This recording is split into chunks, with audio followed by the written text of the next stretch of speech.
ಎಲ್ರಿಗೂ ನಮಸ್ಕಾರ. ಇಲ್ಲಿ ಹಿರಿಯ ಕಲಾವಿದರೆಲ್ಲ ಇದ್ದಾರೆ, ಅವ್ರು ಮಾತಾಡಿದ್ರೆ ಚೆನ್ನಾಗಿರುತ್ತೆ. ಚಿಕ್ಕವರಾದರೆ ಎರಡೇ ಮಾತು ಮುಗಿಸ್ತೀನಿ. ನಾಗೇಂದ್ರ ಪ್ರಸಾದ್ ಒಂದು ಸಿನಿಮಾದಲ್ಲಿ ಒಂದು ಸಾಂಗ್ ಬರೆದಿತ್ತು. 11 ದಿನದಿಂದ ತುಂಬಾ ತಲೆಯಲ್ಲಿ ಓಡ್ತಾ ಇದೆ.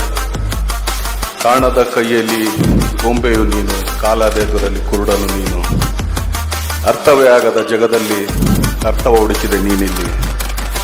ಗೀಚಿದ ಬ್ರಹ್ಮ ಗೀಚುವ ಮುಂಚೆ ಯೋಚಿಸಲೇ ಇಲ್ಲ, ಹಣೆಯ ಮೇಲೆ ಕೆತ್ತಿದ್ದ ಮೇಲೆ ತಿದ್ದೋರು ಯಾರಿಲ್ಲ. ಈ 4 ಲೈನ್ ತುಂಬಾನೇ ಇವತ್ತಿಗೆ ಅರ್ಥ ಕೊಡ್ತದೆ. ಯಾಕಂದ್ರೆ ಪೊಲೀಸರು ಅವ್ರದ್ದು ನೋಡ್ತಾ ಇದ್ದಿದ್ದು ಆ್ಯಕ್ಚುಲಿ ಇವತ್ತು ಕೆಲವು ವಿಡಿಯೋಗಳು ನೋಡಿದಾಗ ನಮಗೇನೆ ಬೇಜಾರಾಗುತ್ತೆ. ಯಾಕಂದ್ರೆ ಗೇಟಿಂದ ಹಿಂಗೆ ಆಚೆ ಹೋದ ಮತ್ತೆ ಗೇಟ್ ಒಳಗೆ ಬರ್ತಾರಲ್ಲ ಅಂತ ಗೊತ್ತಾಗ್ಲಿಲ್ಲ. ಸೊ ಎಷ್ಟು ನಿಮಿತ್ತ ಆಗೋದ್ವಿ ನಾವು ಅಂತ. ಇದನ್ನ ನಾವು ಇದೀವೋ ಇಲ್ವೋ ಅಂತಲೂ ಯೋಚನೆ ಮಾಡೋಕ್ಕಾಗಲ್ಲ. ಆ ಬ್ರಹ್ಮ ಮೋಸ್ಟ್ಲಿ 47 ಅಂತ ಬರೋದು ಮತ್ತೆ ಅವ್ನು ತಿದ್ದಕ್ಕೆ ಅವನ ಕೈಲಿ ಆಗಲಿಲ್ವನು.